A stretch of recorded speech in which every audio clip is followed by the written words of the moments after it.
the United Kingdom.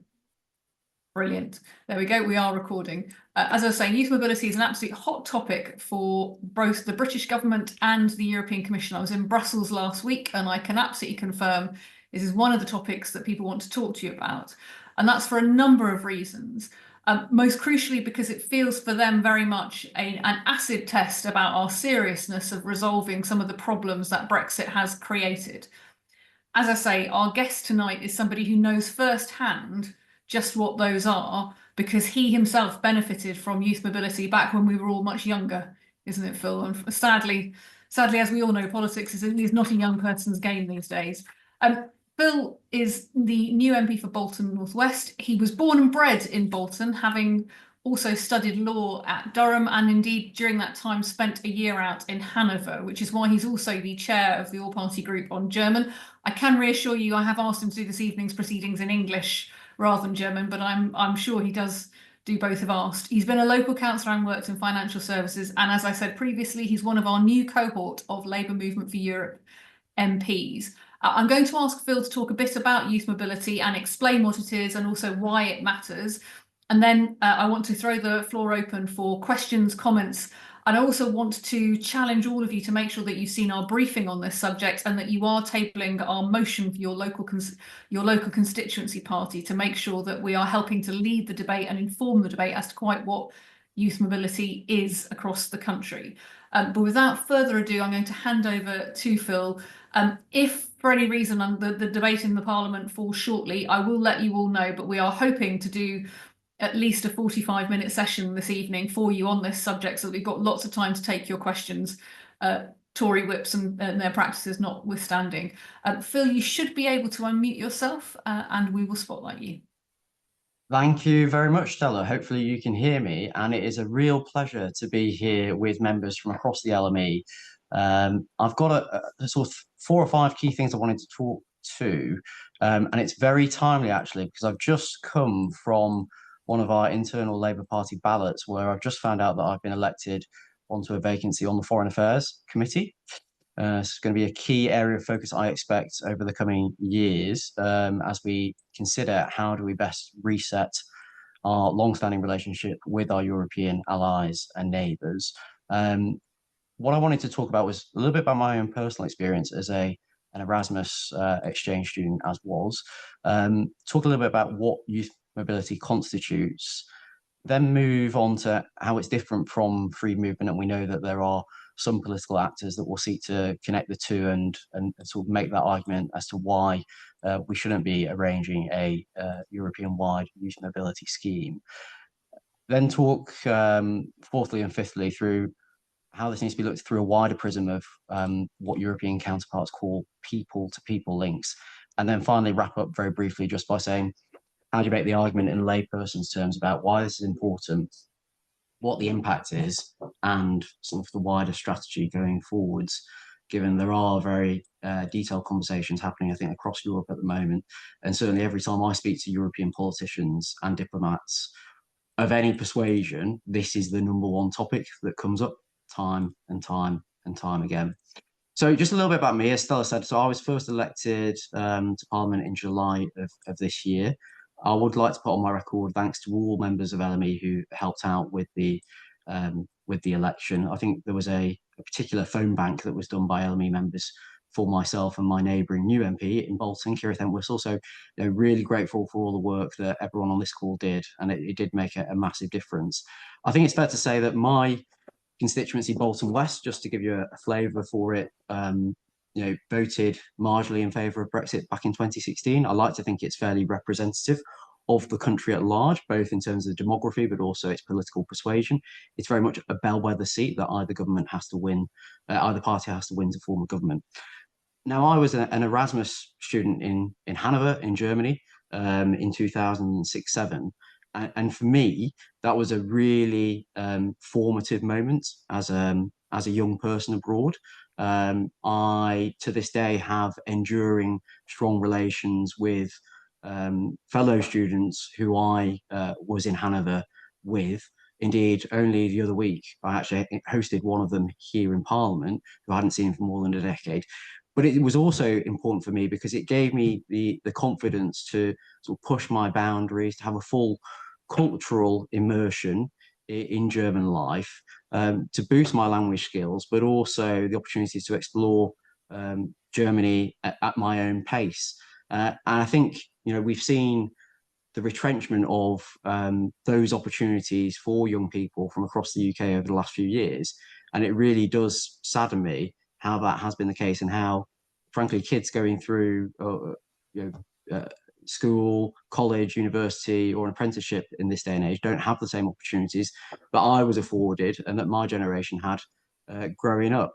I did a law degree in Germany and in the UK, and I've been back on a number of occasions to Hanover since, and it's allowed me to have a long, deep-standing relationship with that part of the country that I'd never been to before.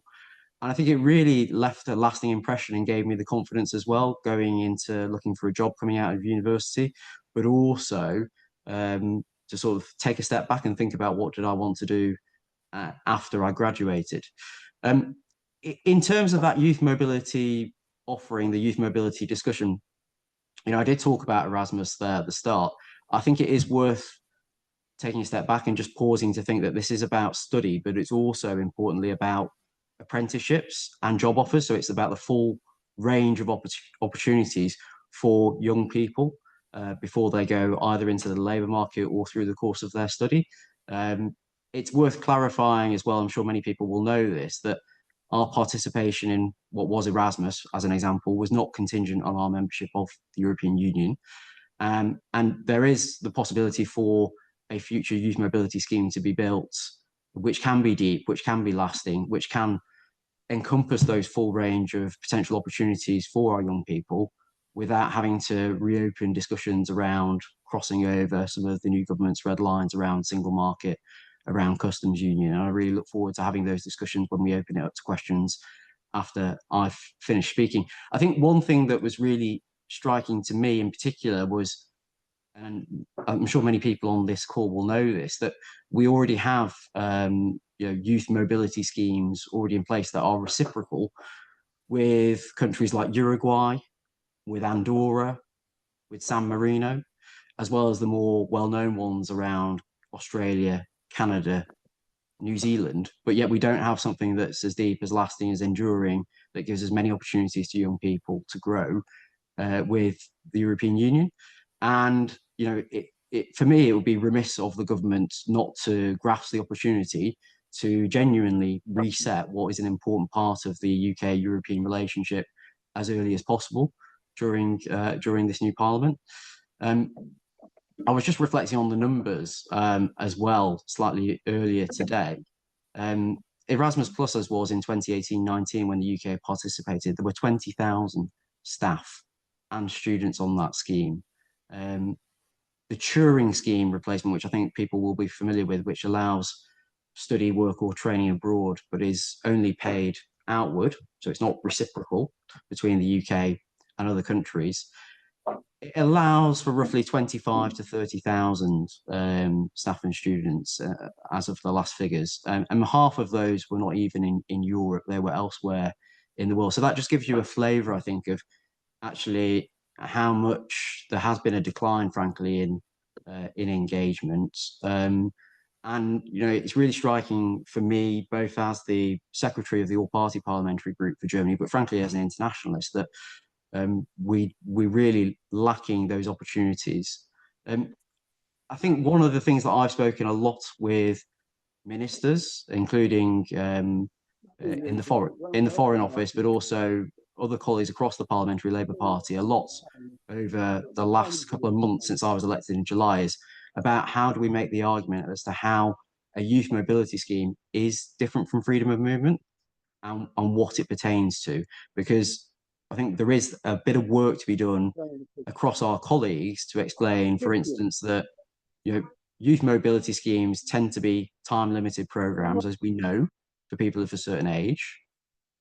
They do not have citizenship rights which accrue to them. They are separate from the four indivisible freedoms of the single market around goods, services, capital, and workers, but also that really important point that I made just before, that there are already similar programs in place with lots of other countries that are not contingent on either participation in the single market or the customs union. And it is remiss, frankly, of a government which wants to look outwards to the world and truly create a global Britain that seeks stronger relationships with all of our foreign allies and neighbours, to not have an equivalent scheme. Certainly, I mean, I'll reflect on when I was in Germany. I was in Berlin in September on a cross-party delegation for 3 days. Every single politician I spoke to from all the mainstream parties proactively raised this issue with me, whether they were on the cultural committee, whether they were on the defence committee, whether they were on the foreign affairs committee. Time and time again, the issue came up. And I think it's really important that this is seen through the wider prism of what called people-to-people links. And that is also around, for instance, issues that a number of our European counterparts have had around school group visits to the UK. So, for instance, in Germany, there's lots of discussion being had around school groups wanting to come to the UK, but there's a requirement to have a passport at the moment. I know that the UK government previously negotiated with the French government around an exception to that, around ID cards, but I think it needs to be looked at in that context. There's also about the importance of a youth mobility scheme and how that can tie in with deepening our cultural ties with our European neighbours on programmes such as town twinning, but also, really importantly, tackling the ongoing decline of modern foreign languages take up in our universities and other sectors. And how that ties in, I think, with the really important wider mission that Bridget Philipson's running with around breaking down the barriers to opportunity and the opportunities afforded by youth mobility to really improve social mobility, especially for kids from working class or more deprived areas that perhaps wouldn't otherwise get these opportunities. So, you know, to my mind, this isn't about, as is often characterised, middle class kids from fairly well-off backgrounds being able to enjoy all the opportunities of going abroad. It's about making sure that actually the opportunities are there for everyone who wants to learn, to progress, to develop new skills in a foreign setting. So the final thing I just wanted to touch on was about making the arguments in those layperson terms. And I think one of the really important strands to that is making sure that actually we are making that argument within the Labour Party and with a Labour government in a constructive fashion. Because if we don't, I know lots of members of the LME will be doing this, but if we don't, we will cause a vacuum which will allow parties such as the Lib Dems or the Greens to fill. And we need to be confident in our argument and strident in our strategy about having those discussions, both within the wider party, but also within the Parliamentary Labour Party here in Westminster, about the value that can accrue from a deep, lasting youth mobility scheme. And actually, frankly, why it's good for our economy, why it's good for breaking down those barriers to opportunity, why it's good for social mobility.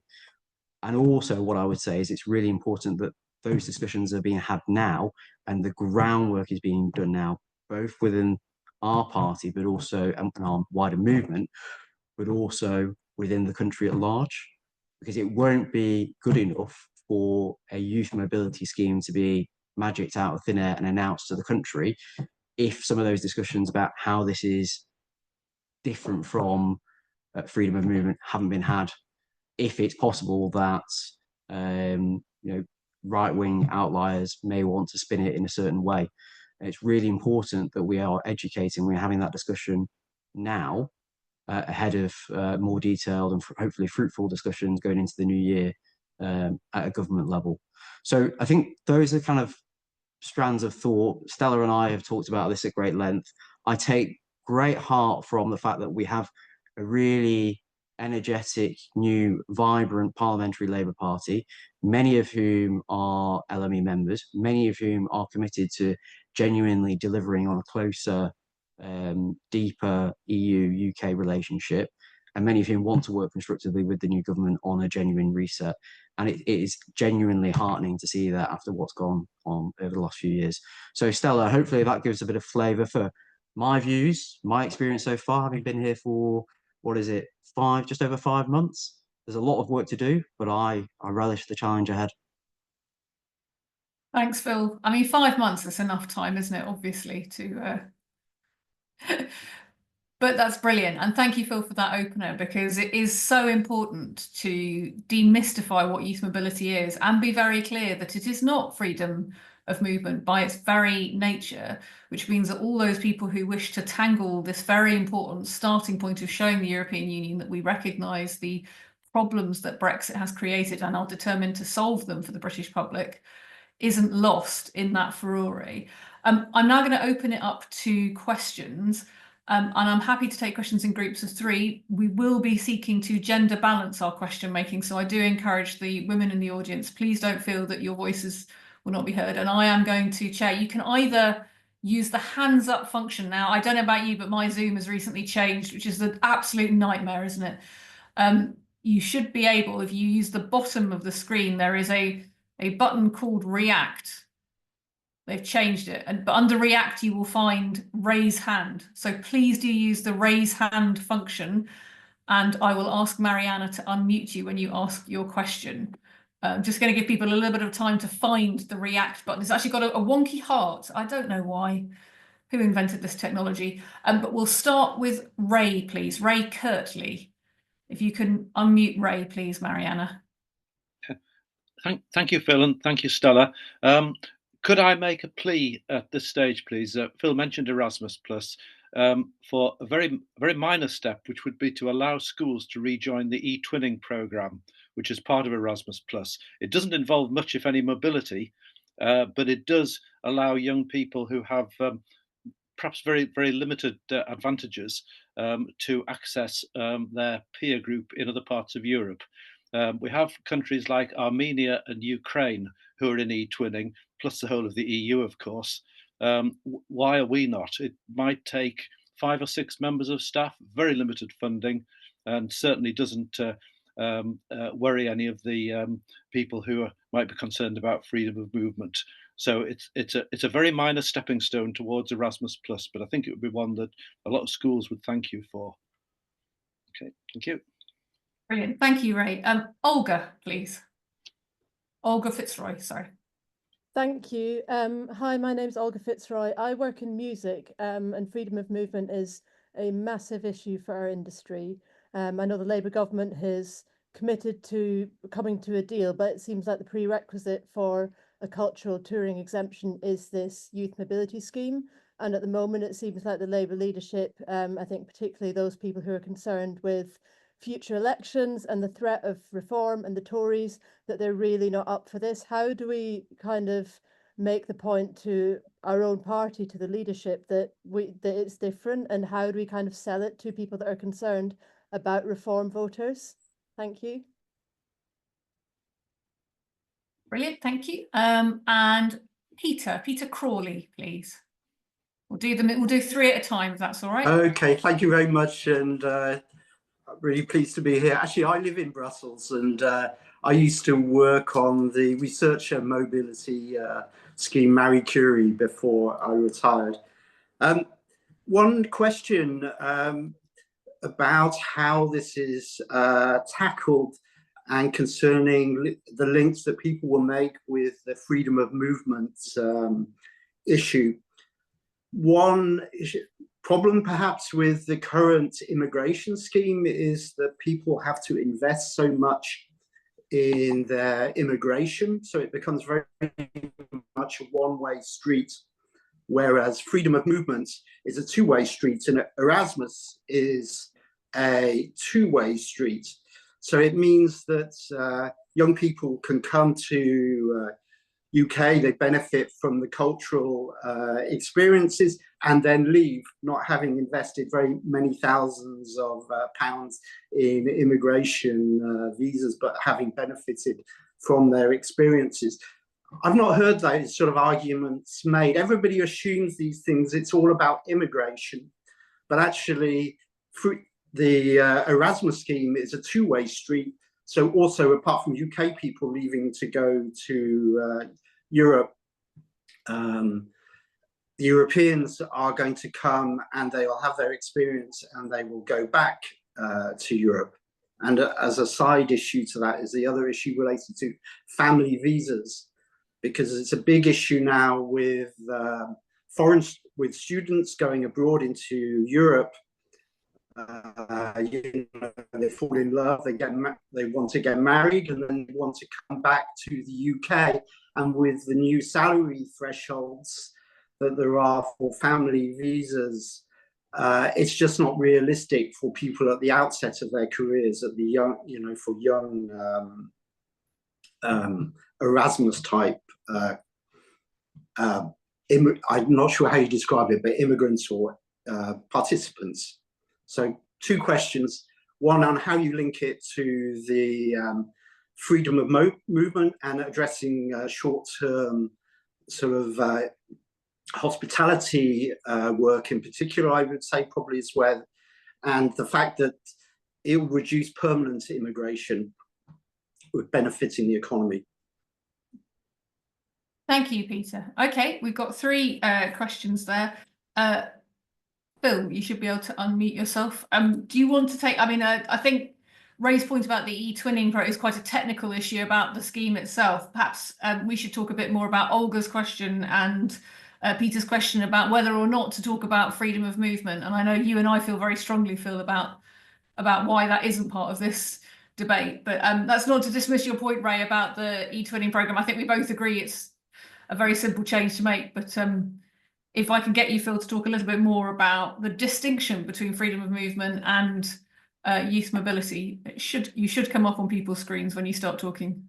Yeah, hopefully you can hear me now. I mean, certainly on Olga, your point around music, around touring musicians, I think you were saying, how do we effectively sell youth mobility to the government? Look, I mean, what I would say is this is the key which unlocks some of those future discussions around things like mutual recognition of qualifications, around SPS, so psychosanitary checks. I think there is a recognition within government that that is the case. There is an understanding that this is frankly a must-have for European interlocutors as a first hurdle for I believe the UK government to overcome. And to show that we are serious about having a reset which covers the full gamut of the UK-EU relationship. So certainly I know that the LME, you've got your CLP motion, which I believe a number of CLPs have already passed. That feels like a very tangible, achievable first step for members who are on this call. And Stella, I don't know if you want to talk about this, but having a discussion in your CLPs at this stage is no bad thing. But there is also, frankly, some education work that Stella and I need to do with parliamentarians about setting the scene as to what we're hearing, Stella, from your visit in Brussels, from my visit in Berlin. Indeed, only tomorrow I'm meeting with a former chair of the German Foreign Affairs Committee, and I've no doubt that this will come up as one of the things that they want to talk about off the bat. But absolutely right that this is hopefully, if we can get it settled, the thing that will unlock that wider discussion about the relationship. Peter, your point around how youth mobility is linked to freedom of movement and how it will reduce permanent integration and benefit the economy. I think one of the points that will come out of the debates is this discussion that sometimes is had about there's an imbalance, an asymmetrical imbalance between the desire of young people in the UK to go to other European countries and European countries, young people to come to the UK. I think, frankly, that's looking at it too starkly, to be honest, if you're just looking at the numbers. There is a vast amount of economic benefit that accrues across a whole swathe of sectors from a deep, generous and lasting scheme that is very difficult to measure, to be quite honest with you. And I'm speaking from my own anecdotal personal experience, if nothing else. I think there is a discussion to be had about how this might be characterised by parties like Reform. I think that's why I was very keen to make that point at the very start about my constituency is quite reflective of the country as a whole, I would say. Reform came third, but there's quite a strong vote there. And I'm not afraid to have that discussion, to make that argument, either in Parliament or in the country at large, about why this is important and the longer term social mobility and economic value that comes from it. And I don't think anybody on this call should be shying away from that. But there is a valid point there around how do we position it in certain parts of the country, and to certain people who may not understand or may not be familiar with the detail of what youth mobility constitutes, and have concerns about whether it's reneging on a promise that was previously given. And that's why we need to be really careful about landing the message. Phil is absolutely right. And I also think it's really important that we fight for youth mobility in its own right. And we're very clear why it's not freedom of movement, because it is about the opportunities that have been lost to young people in this country to do the things that Phil himself did. In particular, one of the things I think is really important for us as the Labour Movement for Europe to advocate for are those young people who wouldn't get any other opportunities unless they could take up a skills place. I'm going to show my age now in quite a horrific fashion, but as a young child, I was a big fan of Auf Wiedersehen Pet, which was in itself a form of youth mobility. Phil is laughing. I know, Phil. You can look it up on YouTube and discover this programme, I promise you. But the point about Auf Wiedersehen Pet was it showed people for whom travelling to another country for work and for training opportunities, and indeed as apprenticeships, as many of them were, was a completely natural thing to do. Those avenues for skills development have been cut off to our young people in the UK when they need them more. One of the travesties about the previous government was the failure of the levelling up agenda, was the failure to offer young people a range of opportunities to develop themselves. And we should not resile from wanting to be clear about the need to address that and to make sure that that is not one pathway, but many. Youth opportunity, youth mobility is an absolute part of that. And what we know from our own polling that we've done in the Labour Movement for Europe is that that is an incredibly popular message, especially in communities that did vote to leave the European Union. We have to stand up for those communities. And the idea that people in those communities do not like people from Europe is just not the case. What our evidence shows is that those people didn't like it when people didn't have a reason to travel. They like it when people have a job or a training opportunity or a studying opportunity to go to. So we should be uncompromising in defending that in of its own right as an important principle, because it is also about showing the European Union how much we valued the opportunities that it has given to young people from our country over previous decades.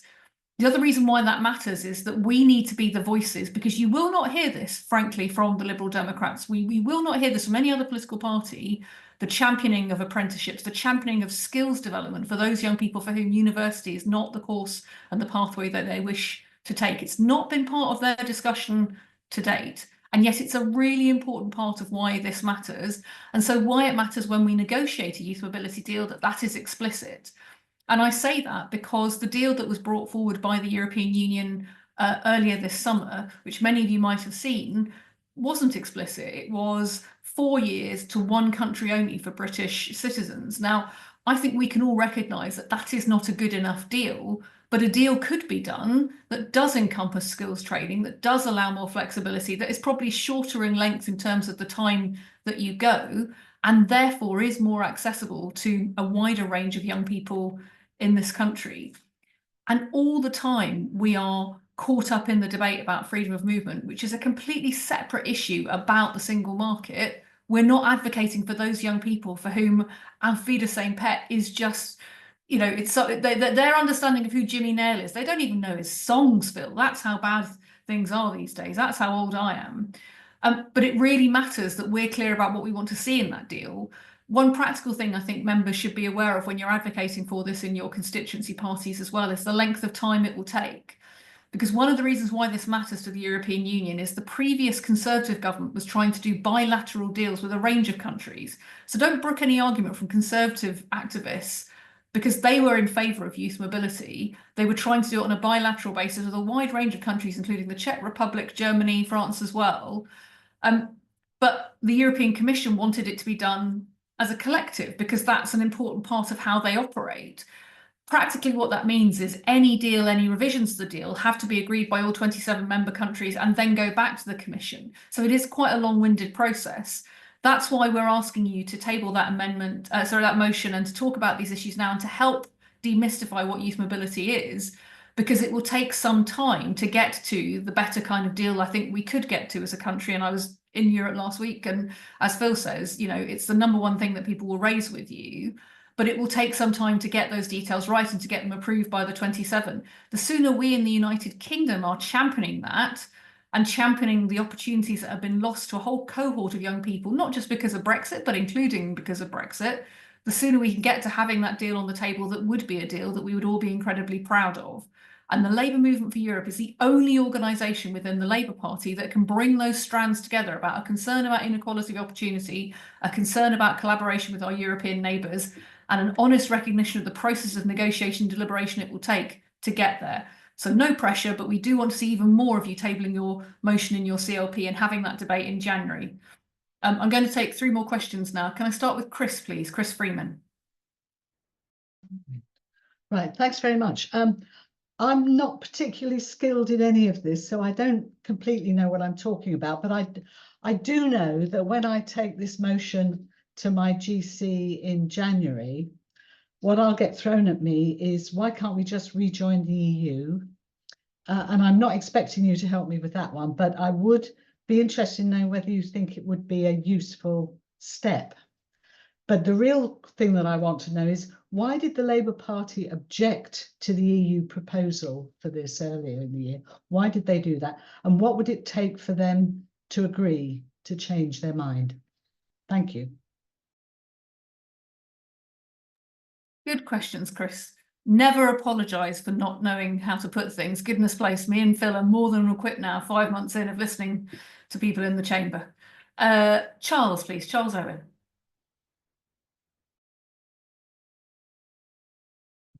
Cool. First of all, thank you very much to Stella and Mariana for organising this, and Phil, thank you very much for a brilliant opening talk on it.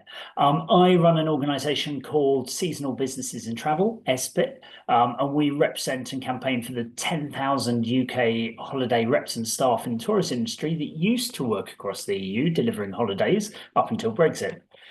We've been campaigning for a youth mobility team since 2019, and in 2021, I personally negotiated and got an agreement with the French government to guarantee up to 10,000 young British people to be able to work in France. And so there are actually at the moment quite a few UK staff that are working over there off the back of what we negotiated. My question is probably to Phil and Stella. What's the position, and it's a little bit loaded, what's the position on Labour Movement of Europe of some of the conditions that are being put around about youth mobility schemes, such as the NHS surcharge and also the age span? My personal belief is that we should try as hard as possible to avoid the NHS surcharge.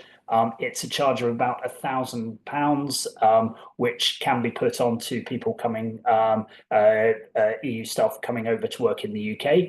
What that would mean is that that would be reciprocal as well, which would then actually make the scheme very problematic for sending UK staff to work over in Europe. And the second question is, how do we counter a phrase that I hear repeatedly in senior Labour circles, that youth mobility scheme is something that is done for the middle class, but done to the working class? So just really interested in your views on that. Thank you.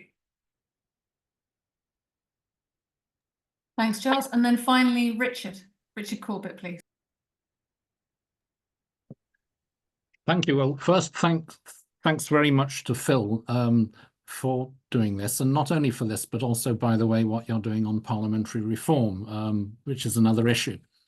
But I think the LME has taken its rights to take up this issue and to do it in this strategic way, because this is an issue that can be pushed for without, at the moment, crossing any of the current red lines that the government has laid down. I think we'll probably come back to some of those in due course, but this is tactically very useful.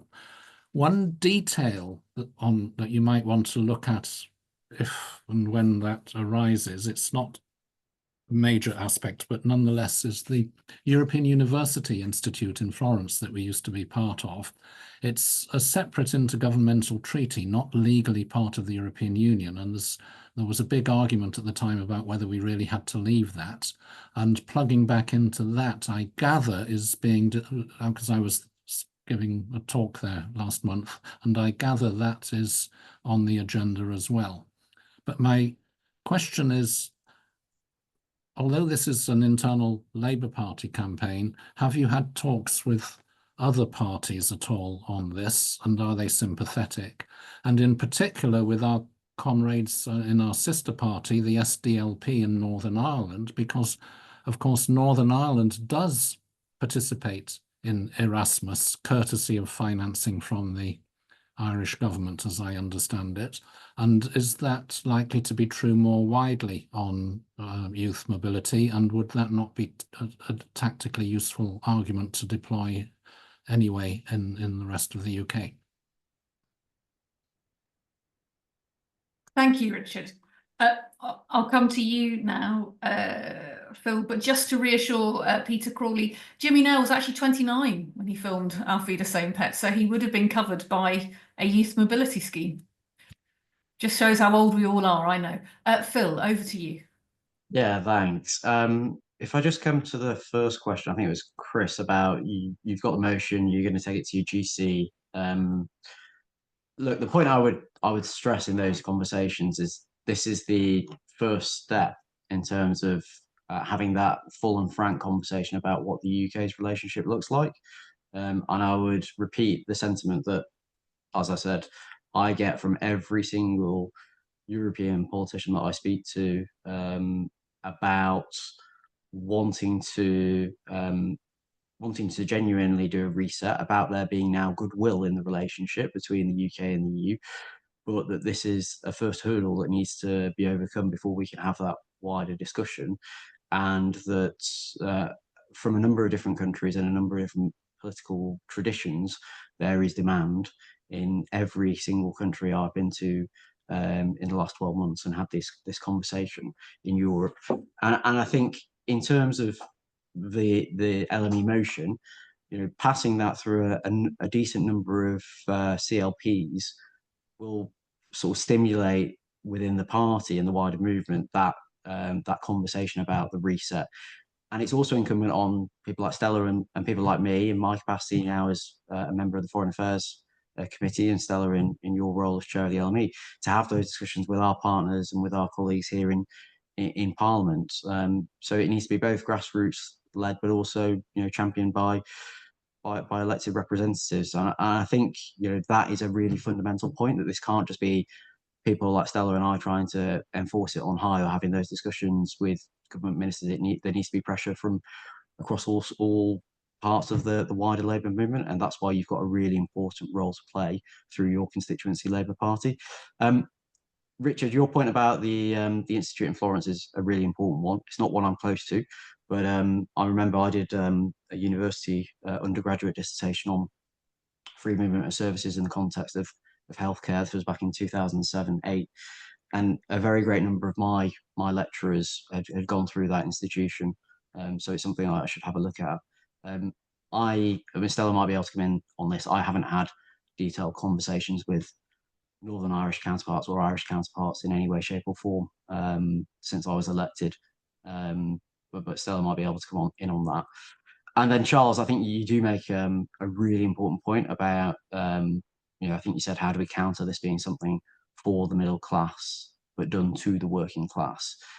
And I think, we need to be honest about what this is, and that it is that full range of opportunity, including around apprenticeships, but also to prevent the scaremongering around, frankly, people's concerns around, what this is or what this may be perceived as being. And I think it's really important that, given where we are in a increasingly turbulent global environment, that we need to make sure that the UK doesn't fall between the two stools of the US and the EU. And we've got a real opportunity that can be seized here which will afford those opportunities around social mobility, but also will unlock some of those issues that can actually genuinely deliver on the growth mission around getting the economy going. And this is a really important component part of that.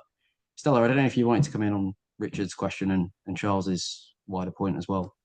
Yeah, I'm very happy to. And look, Chris, I hear and understand, look, this is one of the reasons why within the Labour Movement for Europe, we're really keen to help members move the debate to what is possible in 2024.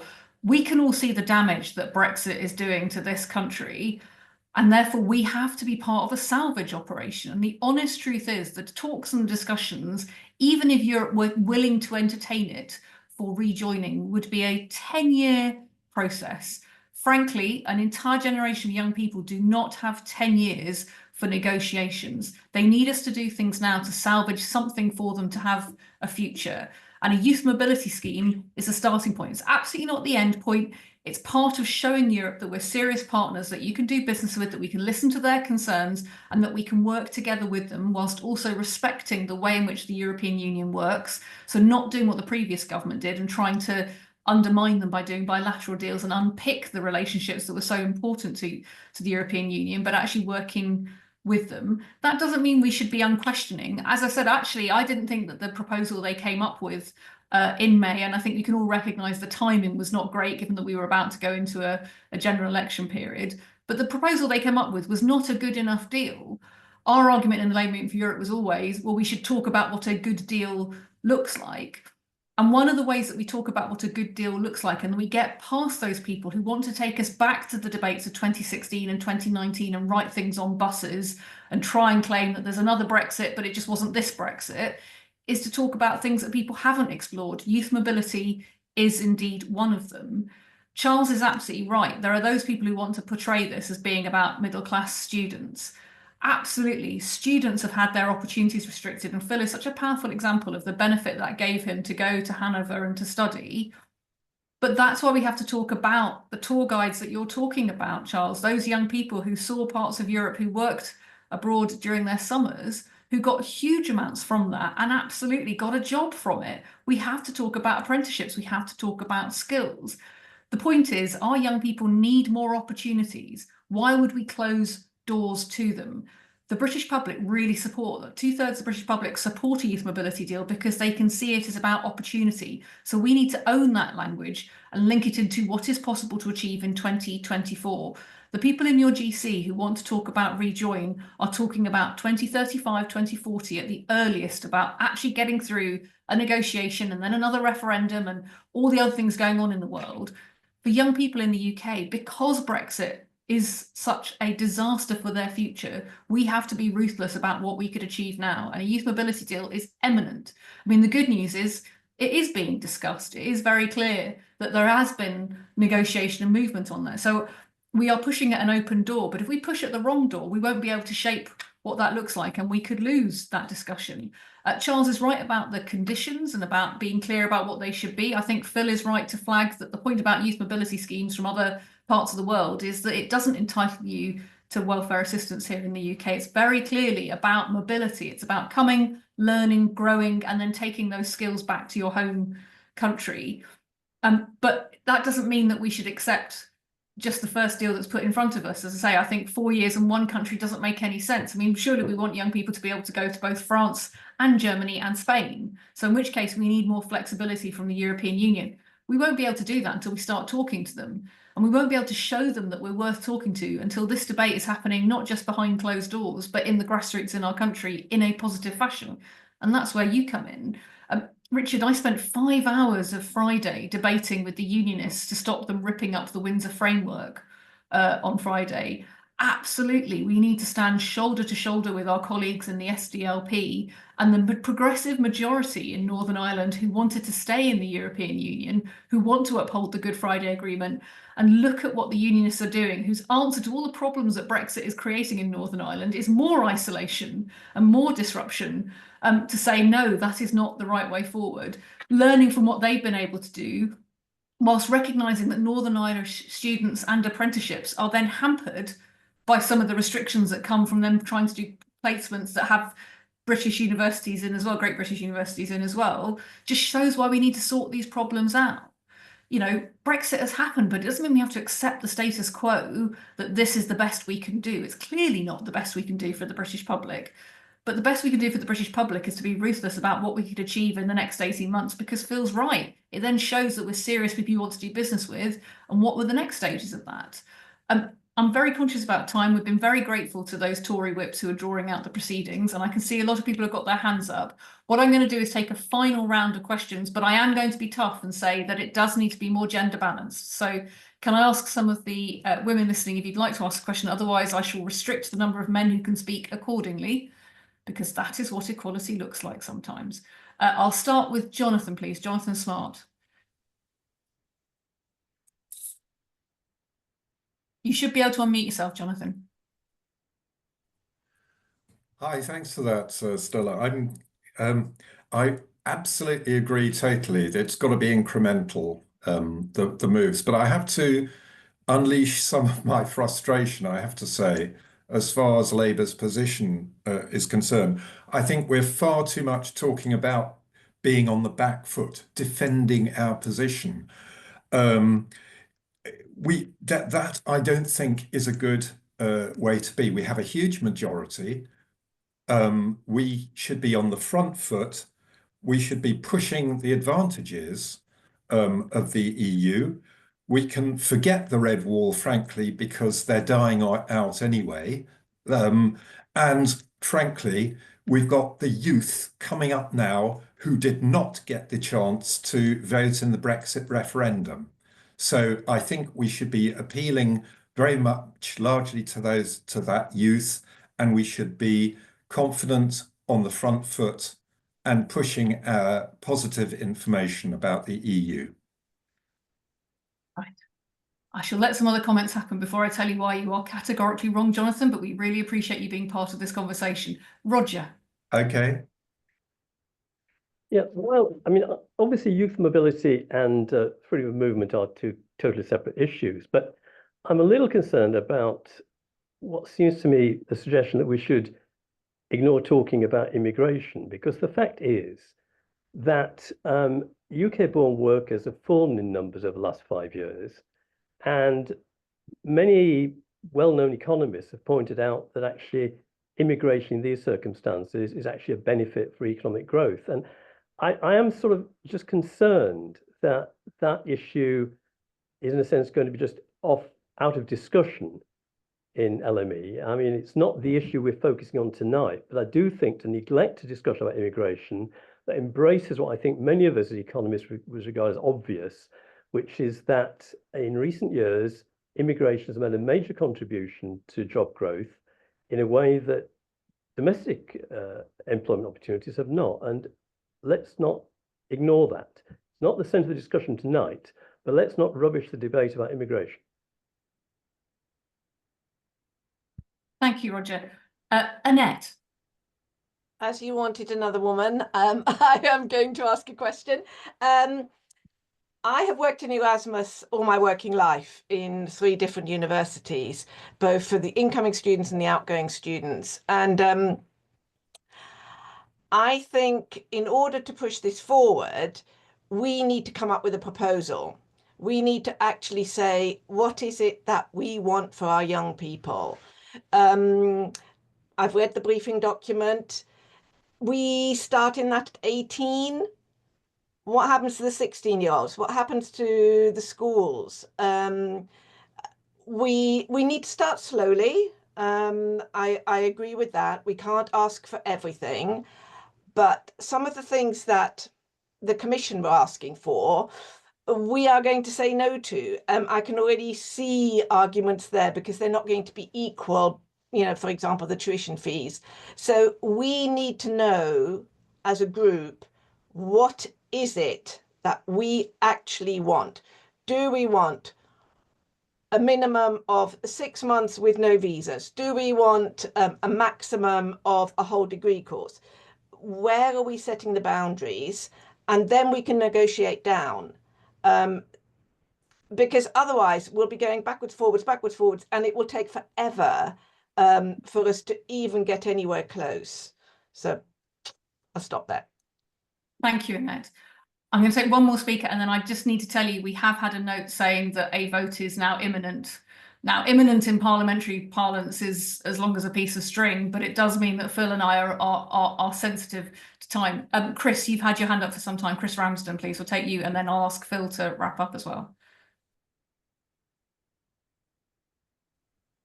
Oh, hi. Thanks for that. I totally agree that it's a good idea to be focused to begin with. If I could just get to some nitty gritty on the actual things that we're asking. Is it okay if we, by negotiation, we change some of these, obviously keeping to the general spirit? And a question within that is there any reason we're not asking our MPs to actually join Labour Movement for Europe or the APPG? That would seem reasonable. The LME is the only game in town, Chris, but we're just a bit shy. So if you want to ask your MP to join, please don't hold back on our account. Okay, so that's an okay thing to do. And then just a rather trivial point. Our secretary got a bit confused about the third one, to join the Labour Movement for Europe campaign. They thought that the CLP was going to join the Labour Movement for Europe and wondered, it seemed to me to be better if we just replace the word join with support. Anyway, are we allowed to change the wording a bit?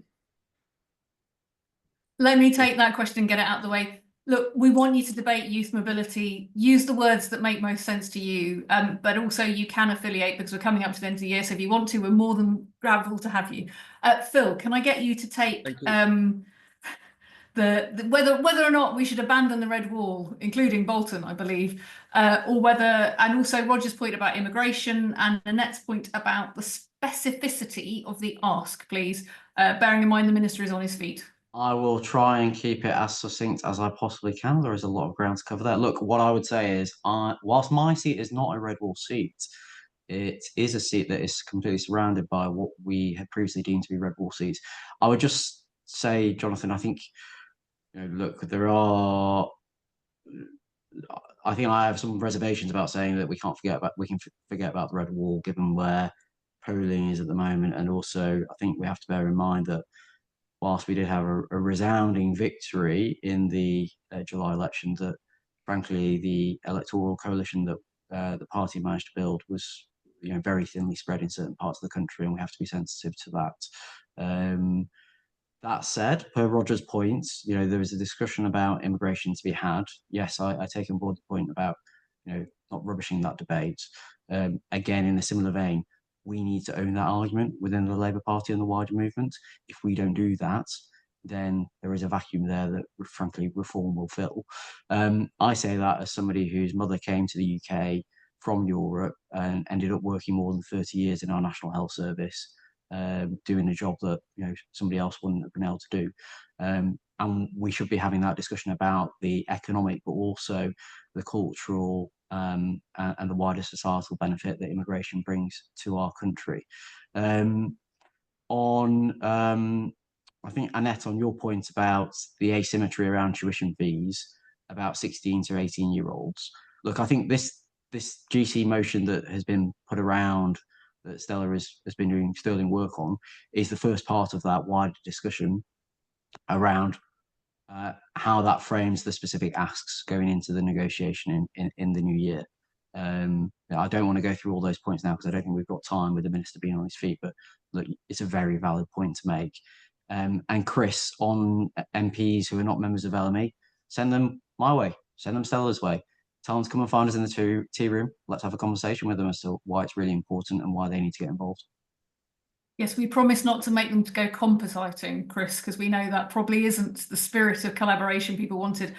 Apologies about the timing today. As I say, we've actually been able to hold this session. We thought we might not be able to earlier this evening because we thought the votes were going to be earlier.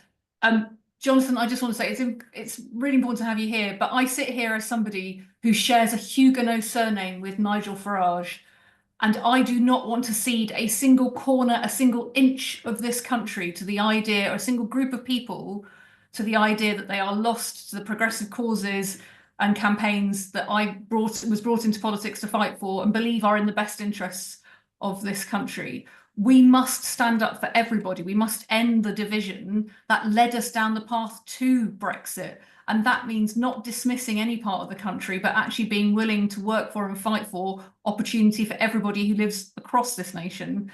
And that includes in the Red Wall. There are young people in London who do not share our ambitions to work with Europe that we must also debate and negotiate with and inspire. So for me, it's not an either or.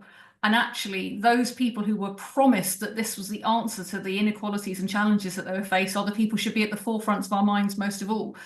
That's why Roger's right to want to talk about immigration. It is a separate thing because that is a really important debate to be having about how that benefits our economy. But for too long, those young people have not had their status in this discussion. And that's where a youth mobility scheme, if we get it right, and particularly we make sure that apprenticeships and training and skills opportunity and that levelling up principle is part of it, could really be a game changer in people's understanding about why it matters to be part of working with our European colleagues. These are difficult debates that are coming. We should not underestimate how the far right is dimming people's hope and expectation that opportunity can be given across the country. But that's what I came into politics to fight for, and I'm pretty sure all of you did too. We do that at the grassroots in our local constituency parties. Phil and I will do that in Parliament. We love growing the LME and having colleagues with us to be able to fight these battles in the months and years ahead. Because it is important that people are speaking up on these issues, yes, on immigration, but also on youth mobility and skills and inequality. Annette, we really could use your experience and expertise about what does and doesn't work, because I think it is going to get into the nitty gritty. But right now, those who oppose us having a stronger relationship with Europe want to make youth mobility an issue of freedom of movement when it's so clearly not. That's the first battle we must have, and that's what we're asking for your help to do. So as we wrap up, because we are about to have a vote in here, apologies to everyone who didn't get in. Please do consider tabling the motion in your CLP. Feel free to change the wording. Honestly, I promise you I'm not precious about it, having sat through compositing meetings. Please do encourage your MP to be part of the work that we are doing. Please do keep your eye out. Mariana is providing constant updates about the work that the LME is doing on our social media. We'll be doing more seminars and webinars for our members in the new year as well. We are hoping for some good news about the timetable for the negotiations, which we'll come back to members with. If you do decide to table this at your CLP, please do let us know, and we'll let all the other LME members and supporters in your local area know about it so that they can come and support you at your meeting, because we know how difficult it can be to have these debates. And thank you to Phil. I hope you can see why we fought so hard to get all these brilliant new MPs elected, because it's just fresh blood and fresh energy to the work that we are doing. And I'm really excited about what we can achieve in 2025 as an affiliate within the Labour movement. So thank you, everybody. Mariana will put the recording up online as well, so that you've got the details and some of the arguments we were making this evening. Obviously, your feedback is always welcome. And I hope those of you who couldn't get in this evening's session can come to our next session. And I promise you, I've made a note of your names and you'll be first on my list to get to ask a question the next time. In the meantime, can I wish you all a very happy Christmas and an even better new year.